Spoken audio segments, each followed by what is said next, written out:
இணைந்திருக்கிறோம் நேயர்களே, வணக்கம். தமிழுடைய நிகழ்ச்சியினுடைய தலைப்பு பகுதியில் சந்தித்திருக்கிறோம். இன்றைக்கு என்ன விடயம் சார்ந்து போகின்றால், இன்றைக்கு சமூகத்தில் இருக்கக்கூடிய விடயங்கள் பல பேசுபொருட்களாக இன்றைக்கு பல விடயங்களுக்கு, குறிப்பாக இந்த பாலியல் ரீதியான பிரச்சனைகள் இன்றைக்கு தொடர்ச்சியாக நாட்டிலே அண்மையிலே இந்த பாலியல் துஷ்பிரயோகங்கள் நடந்து கொண்டிருக்கிறது. அது சிறுவர்கள் நடந்து கொண்டிருக்கிறார். அண்மையிலே யாழ்ப்பாணம் சுழிபுரம் பகுதியிலே நீண்ட காலமாக நெருங்கியவர்களே ஒரு சிறுமியை துஷ்பிரயோகத்துக்கு உள்ளாக்கியிருக்கிறார். அந்த விடயம் மனித உரிமைகள் ஆணைக்குழுவாக வெளிக்கொண்டு அண்மையிலே கொழும்பில் நடைபெற்றிருக்கக்கூடிய விடயம் இன்னும் அது தொடர்ச்சியாக நடைபெற்றுக் கொண்டிருக்கு. அந்த மாணவிக்கு நீதி கோரி, உண்மை பொய்களுக்கு அப்பால் அந்த இறந்திருக்கக்கூடிய அந்த மாணவிக்கு நீதி கோரி போராட்டங்கள் நடைபெற்றுக் கொண்டிருக்கிறது. அதை தாண்டி இந்த பாலியல் லஞ்சம் கோரியிருக்கக்கூடிய ஒரு அபிவிருத்தி உத்தியோகத்தரையும் 20 ஆண்டுகளுக்கு கடூழிய சிறை விதித்து மேல் நீதிமன்றம் தீர்ப்பளித்திருக்கக்கூடிய விடயங்கள் எனும்பொழுது, நாட்டிலே பல இடங்களிலே தினம்தோறும் பத்திரிகைகளில் ஏதாவது ஒரு பாலியல் லஞ்சம், பாலியல் துஷ்பிரயோகம், சிறுவர் துஷ்பிரயோகம், சிறுமிகள் துஷ்பிரயோகம் ஏதாவது ஒரு செய்தியை நாங்களும் தினம்தோறும் பார்க்கக்கூடியதாக இருக்கு. அப்போ அது தொடர்பான விடயங்கள் இன்றைக்கு கதைத்தை ஆக வேண்டியதாக இருக்குது. அதற்கு முதல் இந்த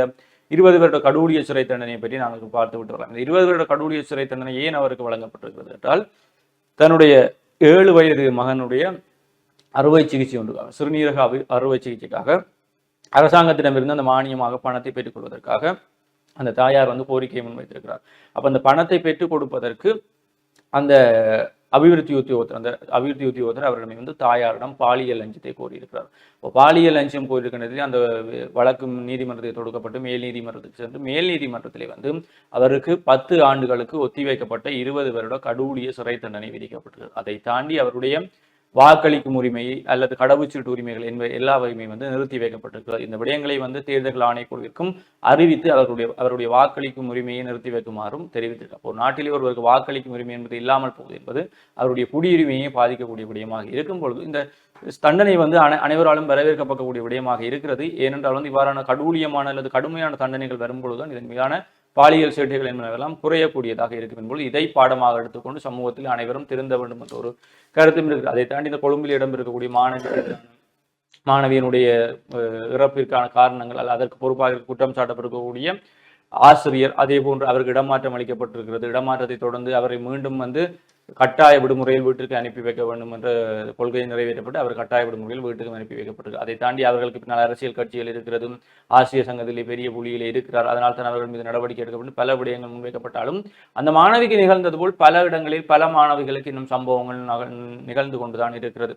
நேற்று கூட ஆர்ப்பாட்டக்காரர்கள் அல்லது ஆர்ப்பாட்டத்தில் பேசக்கூடிய ஒரு பெண்மணி அதைத்தான் கூறினார். நாங்கள் இன்றைக்கு போராடுவது அந்த ஒரு மாணவி என்பதை தாண்டி இவ்வாறு தனக்கும் நடந்திருக்கிறது என்றும் தங்களிடம் இருக்கக்கூடிய உண்மைகளை பலர் இன்றைக்கு வெளிக்கொண்டு வர வேண்டிய தேவை இருக்கிறது. தங்களுக்குள்ளே அவற்றை புதைத்து ஒரு கட்டத்திலே இந்த மாணவி போல் அவர்களும் தங்களை மாய்த்து கொள்ளாமல் தங்களுக்கு நடந்திருக்கக்கூடிய அநீதிகள், தங்களுக்கு நடந்திருக்கக்கூடிய துஷ்பிரயோகங்கள், தங்களுக்கு திரைமறையிலே நடக்கக்கூடிய கொடூரமான சம்பவங்களை அனைவரும் வெளிக்கொண்டு வர வேண்டும். அது ஆண்கள், பெண்கள், சிறுவர்கள், சிறுமிகள் என்பதை தாண்டி எல்லாருமே இதை வெளிக்கொண்டு வர வேண்டும் என்பதுதான் எங்களுடைய நோக்கமாக இருக்கிறது. எனவே இதை ஒரு ஆயத்த பணியாக எடுத்து அல்லது இந்த ஒரு தீக்குச்சியிலிருந்து எல்லாமே பற்றி எல்லாருமே தங்களுடைய உண்மைகளை வெளிக்கொண்டு வரும்போது இந்த சமூகத்திலே அபாயகரமான மனிதர்களாக இருக்கக்கூடிய அல்லது துஷ்பிரயோகம் செய்யக்கூடிய இந்த மனிதர்கள் எல்லாம் சமூகத்திலே வெளிச்சம் காட்டப்பட்டு அவர்கள் சட்டத்தின் முன்னால் நிறுத்தப்பட்டு அவர்களுடைய உரிய தண்டனைகள் வழங்கப்பட வேண்டும் என்ற நியாயமான கோரிக்கையோடு அவர்கள் போராடி கொண்டிருக்கிறார்கள். அந்த போராட்டத்தை குழப்புவதற்கான முயற்சிகளும் பல இடங்களில் நடைபெறுகிறது. போத்தல்கள் எறிவது அல்லது படையினரை வைத்து பாதுகாப்பு அச்சுறுத்தல்களை மேற்கொள்வது என்பது அவர்களும் போராட்டக்காரர்கள் கொட்டும் மலையிலுமே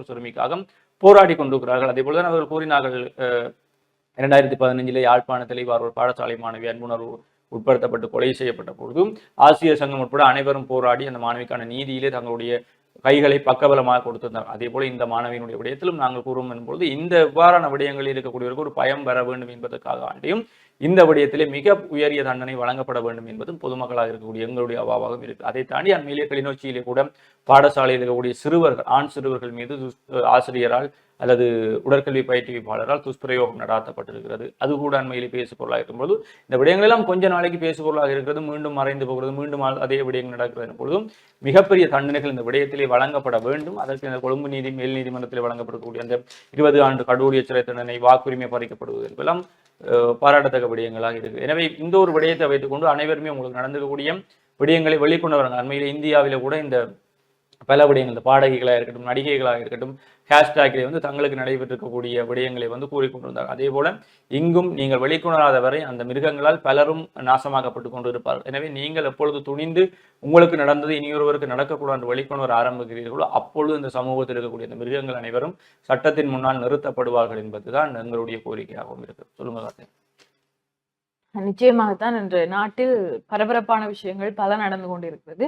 குறிப்பாக உலகளாவிய ரீதியிலும் சரி, எங்களுடைய நாடுகளாக இருந்தாலும் சரி, இந்த சில விடயங்கள் அப்படி என்பதில் அரசாங்கம் இறுக்கமாகவும் சில தண்டனைகளும் நீதிகளும் மறுக்கப்பட வேண்டும் அப்படி என்பதுதான் காலாகாலமாக பேசப்பட்டு கொண்டிருக்கிற விடயம். இப்படி இருக்கின்ற பொழுது இந்த கொழும்பு கொட்டாஞ்சேரி மாணவியின் விடயத்திற்கு பிறகு பாராளுமன்றத்தில் அதிகம் இந்த வாதங்கள் முன்வைத்திருக்கிறது. அதில் பலர் முன்வைத்திருக்கக்கூடிய கருத்துக்கள் பல ஆசிரியர் சங்கங்களாக இருக்கட்டும், பல அரசியல்வாதிகளாக இருக்கட்டும், பாடசாலை மாணவர்களால் எல்லாம் விமர்சனத்திற்குள்ளாக இருக்கக்கூடிய ஒரு நிலைமை தற்பொழுது இன்று எங்களுடைய நாட்டில் நிலவி கொண்டிருக்கிறது. அதிலும் குறிப்பாக இந்த உயர்மாய்த்து கொண்ட மாணவியின் விடயம் தொடர்பாக பாராளுமன்றத்தில் ஏற்பட்டிருக்கக்கூடிய வாய் தர்க்கம் அப்படி என்பது நாங்கள் சமூக வலைதளங்களிலூடாகவும் சில விடயங்களை அறிந்து கொள்ளக்கூடியதாக இருந்தது.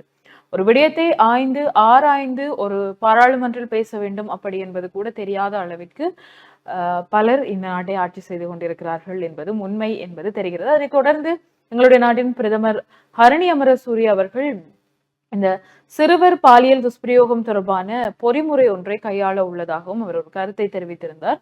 குறிப்பாக அனைத்து நாடுகளிலும் இது ஒரு பாரிய பிரச்சனையாகத்தான் இருக்கிறது. ஆனால் சில உட்கட்டமைப்பு நடவடிக்கைகளாக இருக்கட்டும், பொறிமுறைகளாக இருக்கட்டும், அது ஏற்படக்கூடிய குற்றங்கள் சார்ந்தும் அது ஏற்படுத்தக்கூடிய தாக்கங்கள் சார்ந்தும் உடனுக்குடன் எந்த ஒரு நடவடிக்கை என்றாலும் எடுக்கப்பட வேண்டும் அப்படி என்பதுதான் உண்மையான ஒரு விடயம். நாட்டில் பல மாணவிகள் வந்து உயிரை மாய்த்து கொண்டிருக்கிறார்கள், பலர் கொலை செய்யப்பட்டிருக்கிறார்கள் என்ற நிலையில் இந்த பொறிமுறைகளாக இருக்கட்டும், இந்த உட்கட்டமைப்பு வசதிகள் எல்லாமே எப்பொழுதோ வலுப்பெற்றிருக்க வேண்டிய ஒன்று. அப்படி ஒன்று எங்களுடைய நாட்டில் இருக்கின்ற பொழுது குறித்த பிரதேசங்களில் தவறுகள் எதுவும் இல்லை என்று சொல்லிவிட முடியாது. ஒப்பீட்டளவில் இன்று நடக்கக்கூடிய தவறுகள் எல்லாம் அந்த காலத்தில் இடம்பெறவில்லை என்பதுதான் நாங்கள் அப்பட்டமாக சொல்லிக் கொள்ளக்கூடிய ஒன்றாக இருக்கிறது. ஆனால் இன்று இருக்கக்கூடிய ஒரு பாரிய அதிகாரம் சில வர்க்கத்திடம் இருந்தும் அதை ஏன் நடைமுறைப்படுத்த முடியவில்லை என்பதுதான் கேள்வியாக இருக்கிறது. பல நாடுகள் அங்கீகரித்திருக்கக்கூடிய சட்டங்கள் பல விசாரணைகளுக்கு பின்னராக இருக்கட்டும், அந்த விடயங்கள் தொடர்பான புலனாய்வுகளுக்கு பின்னர் வழங்கப்படக்கூடிய தண்டனை என்பது குற்றங்களை குறைக்கக்கூடிய ஒன்றாக இருக்கும். அதுதான் உண்மையான ஒரு விடயம். குற்றங்கள் தண்டனைகள் வந்து குற்றங்களை குறைக்குமா அப்படி என்று சொன்னால் அப்படி ஒரு நடைமுறை எங்களுடைய பிரதேசங்களில் இருந்தது. அந்த தண்டனைகளுக்கு பயந்து குற்றம் செய்யாமல் இருந்தவர்களும் இருந்திருக்கிறார்கள். இப்படி இருக்கின்ற பொழுது டினைடான ஒரு நீதி எங்களுடைய பிரதேசங்களில் வழங்கப்பட்டு கொண்டிருக்கிறது. ஒரு 2 மாதங்களுக்கு முன்னர் கூட பத்திரிகையில் வந்திருக்கக்கூடிய செய்தி, இலங்கையில் பல வழக்குகள் வந்து தேங்கி இருக்கின்றது. அதிலும் குறிப்பாக இந்த சிறுவர்கள் சார்ந்த பாலியல் துஷ்பிரயோகம் சார்ந்த வழக்குகள், சிறுவர் துன்புறுத்தல்கள் சார்ந்த வழக்குகள் எல்லாம் பல தேங்கிய நிலையில் இருக்கிறது. அதிலும் குறிப்பாக சிறுவர்கள் சார்ந்த வழக்குகள் என்கின்ற பொழுது காலம் கடந்து அவர்கள் அதற்குரிய நியாயத்தை பெற்றுக்கொள்வதற்குரிய நீதியை பெற்றுக்கொள்வது என்பது அது ஒரு டிலைடான ஒன்று, டினைடானோ அப்படி என்றொன்று சொல்லுவார்கள். பிந்தி வழங்கப்படுகின்ற நீதி கூட அது ஒரு மறுக்கப்பட்ட நீதி போன்றதுதான். இது எங்களுடைய நாட்டில் நடந்து கொண்டிருக்கக்கூடிய ஒரு விஷயமாகத்தான் இருக்கிறது. ஒரு வழக்கை விசாரணை செய்து சரியான முறையில் விசாரணை செய்து அதற்குரிய நீதியை வழங்குவதற்கு எங்களுடைய அரசிற்கு 10 வருடம் 8 வருடங்கள் தேவைப்படுகிறது என்று சொன்னால் இதில் இந்த விசாரணைகளுக்கு பின்னால் இருக்கக்கூடிய வினைத்திறன் தன்மையை பற்றி நாங்கள் விளைதிறன் தன்மை, இந்த எஃபிஷியன்சியை பற்றி நாங்கள் கொஞ்சம் யோசிக்க வேண்டியதாகத்தான் இருக்கிறது. இது வந்து இன்று எங்களுடைய நாட்டில் ஏற்பட்டிருக்கக்கூடிய விடயம் அப்படி என்று சாதாரணமாக கடந்து செல்ல முடியாது. இந்த பாராளுமன்றங்களுடைய இலங்கை ஆசிரியர் சங்கம் பாராளுமன்ற உறுப்பினர் சாவித்ரி போல்ராஜ் அவர்களுடைய கருத்தையும் எதிர்த்து தங்களுடைய கண்டனத்தை தெரிவித்திருக்கிறார்கள். அதையும் தாண்டி இந்த மாணவிக்கு நீதி கிடைக்க வேண்டும் அப்படி என்பதற்காக இலங்கை தமிழர் ஆசிரியர் சங்கம் தங்களுடைய கருத்துக்களை தெரிவித்திருக்கிறார்கள். கொழும்பில் பாடசாலை மாணவர்கள் போராட்டம் செய்து கொண்டிருக்கிறார்கள் என்று சொன்னால் இது யாரோ ஒரு இறந்த மாணவிக்கான நீதியை வாங்கி கொடுப்பதற்கான போராட்டம் அல்ல. இது சமுதாயத்தில் இருக்கக்கூடிய எங்களை சூழ உள்ள பெண்களை பாதுகாப்பதற்காக முன்னெடுக்கப்படுகின்ற போராட்டம்.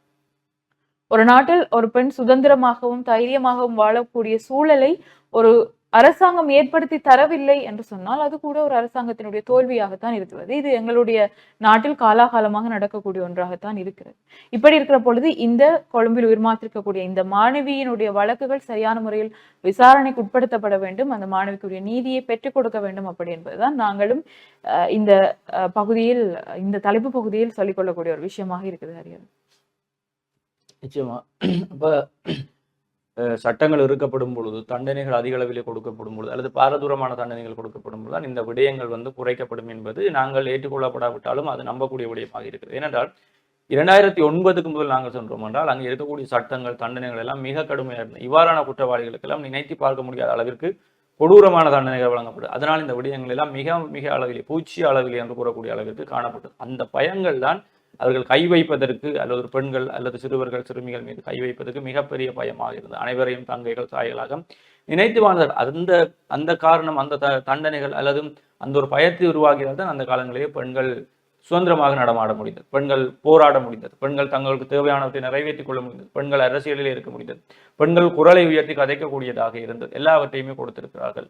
ஆனால் இந்த காலங்களிலே இந்த தண்டனைகள் என்பது மிக நலிவடைந்து போயிருப்பது, அல்லது இருக்கக்கூடிய இந்த ஊழல்வாதிகளுடைய ஆட்சியாக இருப்பது, அல்லது பின்னால் இருக்கக்கூடிய இந்த லஞ்சம் வாங்கி அவர்களை வெளியிடுவது இருப்பது, அல்லது தங்களுடைய சுயலாபங்களுக்காக அவர்களை பயன்படுத்திக் கொள்ள அரசியல் பலங்கள் அல்லது பொருளாதார பலங்கள், பண பலங்களை பயன்படுத்தி, சட்டத்தினுடைய ஓட்டைகளை பயன்படுத்தி வெளியிலே வருவதெல்லாம் தான் இந்த விடயங்களிலே மிகப்பெரிய பிழைகளை ஏற்படுத்தி கொண்டு இவ்வாறு ஒரு குற்றவாளி ஒருவர் கண்முன்னே தப்பித்து வெளியே செல்கிறார் என்றால் அடுத்த முறை அந்த அப்படியான குற்றங்கள் நடைபெறும் பொழுது அந்த அந்த சம்பவத்தை முன்னுதாரணமாக எடுத்து யாருமே வெளியிலே கதைக்கப் போவதில்லை. அவருக்கே இது நடைபெறவில்லை, இறுதியிலே வழக்கு தொடுத்தவர்களை அவமானப்பட்டு இருக்கிறார்கள் என்ற அளவுக்கு வந்து மனநிலை உடைந்து பலரும் தங்களுக்குள்ளே அவற்றை மூடி மறைக்கும் விடயங்களுக்கு வந்து இலங்கையிலே அதுதான் நடந்து கொண்டிருக்கிறது. கடந்த கால ஆட்சிகளில் இருக்கக்கூடிய இந்த ஊழல் தன்மை அல்லது அங்கே இருக்கக்கூடிய இந்த போலித்தன்மைகளால் வந்து என்னதான் தங்கள் பக்கம் நியாயம் இருந்தாலும் அவர்களிடம் இருக்கக்கூடிய பணபலம், பொருளாதார பலம், அரசியல் பலம் என்பவற்றை பயன்படுத்தி மிக இலகுவாக அவர்கள் தப்பித்து வருகிறார்கள். எங்களை நாசமாக்கியவர்கள் எங்கள் கண்முன்னே தெரிகிறார்கள் எனும் பொழுதும் இனி நாங்கள் குரல் உயர்த்தி என்ன பிரயோசனம் என்ற கேள்வியிலே பலரும் வந்து அடங்கி போயிருக்கிறார்கள். அந்த அடக்குமுறைகளின் வெளிப்பாடுகள்லாம் பல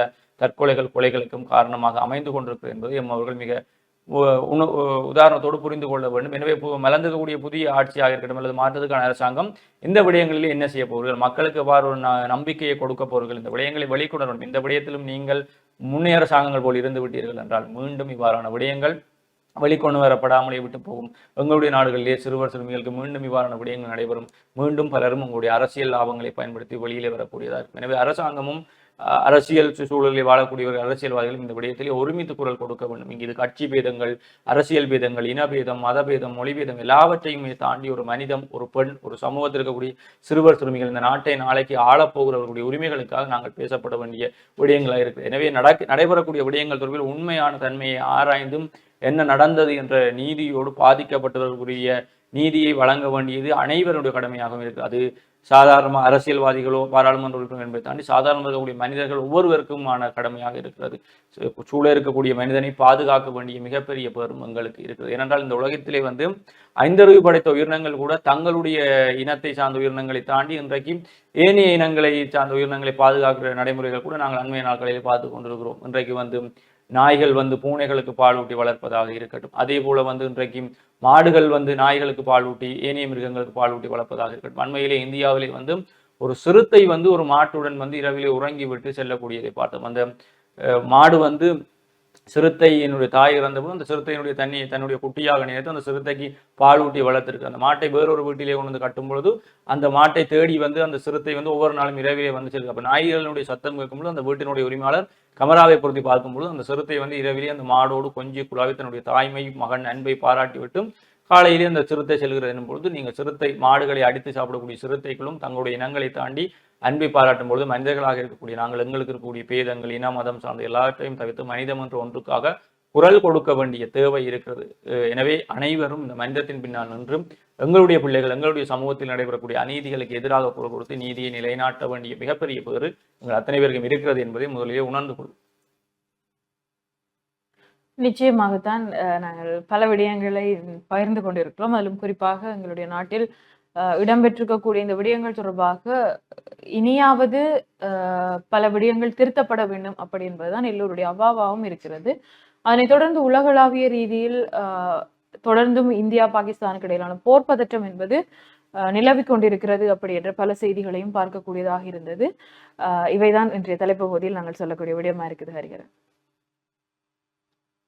எனவே நல்ல பல விடயங்கள் உங்களோடு பகிர்ந்து கொண்டிருக்கிறோம் என்று கூறிக்கொண்டு நாங்களும் உங்களிடம் விடைபெற்று செல்ல போகிறோம். மற்றும் ஒரு நிகழ்ச்சியில் உங்களை சந்திக்கும் வரை உங்களிடம் விடைபெற்று செல்லும் நான் என்று உங்களிடம் ஹரிஹரன் மற்றும் ஹாத்தியாயினி. நன்றி நேயர்களே.